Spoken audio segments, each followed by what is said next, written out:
Hamas और Israel की जंग हर बीतते दिन के साथ भयानक होती जा रही है। हमास को सबक सिखाने पर आमादा इजराइल ने इस जंग के लिए जो लक्ष्य तय किए हैं उसे पाने के लिए वो गाजा पट्टी में दिन रात बमबारी कर रहा है। और 11वें दिन जंग से जुड़े कुछ ऐसे वीडियो जारी हुए जिसने हमास के आतंकी अड्डे होने का दावा किया। इन्हीं में एक ये वीडियो भी है जिसे हमास मिलिट्री हेडक्वार्टर बताया गया और इस हेडक्वार्टर के साथ ही इसके आसपास के आतंकी ठिकानों पर इतनी बमबारी हुई कि पूरा इलाका धुआं-धुआं हो गया। बताया गया कि यह हमास का वही हेडक्वार्टर था जिसके बैंक से गाजा में आतंकी गतिविधियों के लिए पैसे जारी किए जाते थे। इजरायली डिफेंस फोर्स ने इन वीडियो के जरिए हमास के 200 ठिकानों को एक ही दिन में जमींदोज करने का दावा किया। इजराइल ने दावा किया हवाई हमलों के जरिए उसने हमास के कई अहम ठिकानों के साथ ही उनकी पनाहगाह बनी सुरंगों को भी नष्ट कर दिया है। आईडीएफ के मुताबिक उनका ऑपरेशन कामयाबी की तरफ बढ़ रहा है, जिसकी गवाह ये तस्वीरें हैं जिसमें गाजा के आसमान से बरसते बमों की चोट से रिहायशी इलाके की एक इमारत कुछ ही पल में गायब होती दिखी। बताया गया कि इस हमले में आईडीएफ और शिन बेट ने हमास के एक बड़े आतंकी ओसामा अल-माज़नी को ढेर कर दिया, जिसकी तलाश अरसे से इजराइल को थी। गाजा पट्टी के कई इलाकों पर इजराइल ने एयर स्ट्राइक की है और जो आतंकी ठिकाने हैं उनको नष्ट किया है और इसके साथ ही अब तक कई टॉप कमांडर्स इजराइल मार चुका है। ओसामा अल-माज़नी की मौत हमास के लिए बड़ा झटका है। साथ ही ओसामा अल-माज़नी की मौत को इजराइल के लिए एक बड़ी कामयाबी भी माना गया, क्योंकि ओसामा हमास के टॉप आतंकियों में से एक था। साथ ही वो हमास की शूरा काउंसिल का प्रमुख भी था। बताया गया कि उस पर इजराइल के खिलाफ कई आतंकी हमले कराने का आरोप था और इजराइल पर 7 अक्टूबर को हुए आतंकी हमले की साजिश रचने में भी वो शामिल था।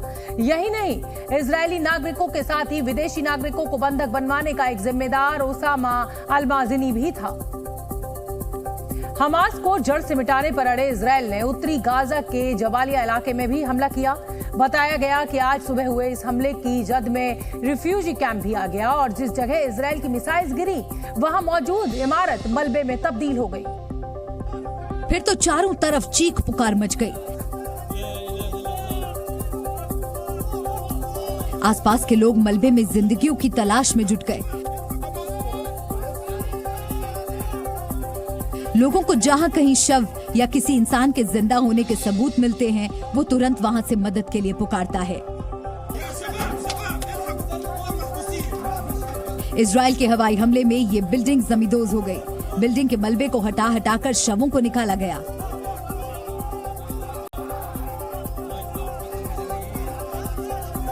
इजराइल के इस हमले में कई बच्चे भी मारे गए।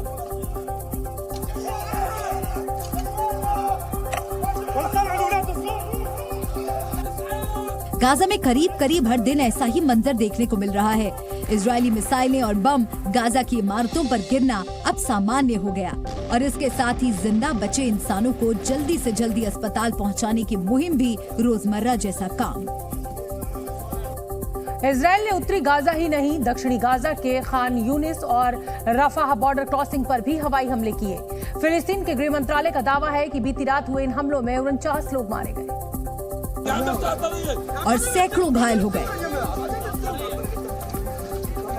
फिलिस्तीन के गृह मंत्रालय के मुताबिक इजरायली हमले में अकेले खान यूनिस में 21 लोग मारे गए। फिलिस्तीन का कहना है कि हमला रिहायशी इलाके में मकानों पर हुआ। खान यूनिस के अमीराती इलाके में मौजूद अल जाबरी के परिवार इस हमले में खत्म हो गया। खान यूनिस के अलावा इजराइल ने मिस्र से लगते रफा बॉर्डर पर गाजा की तरफ हवाई हमले किए। फिलिस्तीन का दावा है कि राहत सामग्री ले जा रहे काफिले पर इजराइल ने हमला किया। फिलिस्तीन के गृह मंत्रालय के मुताबिक बीती रात रफा में हुए हमले में 28 लोग मारे गए। गाजा के स्वास्थ्य विभाग के मुताबिक 7 अक्टूबर से अब तक करीब 2800 फिलिस्तीनी मारे गए और 9700 लोग घायल हुए। गाजा पट्टी पर इजरायली हवाई हमलों के बाद लाखों लोग जान बचाकर गाजा के दक्षिण में स्थित रफा बॉर्डर क्रॉसिंग पर पहुंच रहे हैं। युद्ध के इस माहौल में रफा बॉर्डर क्रॉसिंग इतना अहम क्यों बन गया है, चलिए आपको समझाते हैं। भूमध्य सागर और इजराइल के बीच बसी गाजा पट्टी को बाहरी दुनिया से जोड़ने के लिए 3 बॉर्डर क्रॉसिंग्स हैं। इनमें सबसे अहम रफा बॉर्डर क्रॉसिंग है, जो गाजा पट्टी को मिस्र के सिनाई रेगिस्तान से जोड़ती है। इसके अलावा 2 और क्रॉसिंग है, एरेज और केरेम शलोम बॉर्डर क्रॉसिंग, जो गाजा को इजराइल से जोड़ते हैं। और 7 अक्टूबर को हुए हमास हमले के बाद से ही इजराइल ने दोनों क्रॉसिंग्स को बंद कर दिया है। ऐसे में इजराइल के हमलों से बचने के लिए गाजा के लाखों लोगों के लिए रफा बॉर्डर क्रॉसिंग किसी लाइफलाइन से कम नहीं है। लेकिन रफा बॉर्डर क्रॉसिंग भी अभी तक खुली नहीं है, क्योंकि वहां भी इजरायली सेना के हवाई हमले हो रहे हैं। मिस्र ने साफ कर दिया है कि जब तक इजराइल के हमले बंद नहीं होंगे तब तक वो रफा क्रॉसिंग को नहीं खोलेगा। गाजा में लाखों लोगों को खाने पीने, ईंधन और दवाओं की किल्लत को देखते हुए कई अंतर्राष्ट्रीय संगठन रफा बॉर्डर क्रॉसिंग को खोलने की मांग कर रहे हैं। हालांकि इजराइल की दलील है कि वो ये रफा क्रॉसिंग नहीं खुलने देगा, क्योंकि क्रॉसिंग खुलते ही हमास के आतंकी भी गाजा से भाग निकलेंगे। रफा से लेकर गाजा तक घायलों की चीख पुकार, अफरा तफरी और दहशत का सिलसिला थमता नहीं दिख रहा। आरोपों के मुताबिक इजरायली हमले में अब तक 100 से ज्यादा बच्चे मारे गए हैं, जबकि 1000 से ज्यादा घायल हुए हैं। गाजा पट्टी में जहां तक कैमरा पहुंचता, वहां बदहवासी और अफरा तफरी का एक जैसा मंजर नजर आता। इमारतों के मलबे से घायलों को अस्पताल पहुंचाने के लिए निकलने वाले सामाजिक कार्यकर्ता जब जमीन पर पहुंचते तो उनका पहला सामना उस सपाट मैदान और बिखरे मलबों से होता जहां कभी बुलंद इमारतें हुआ करती थी।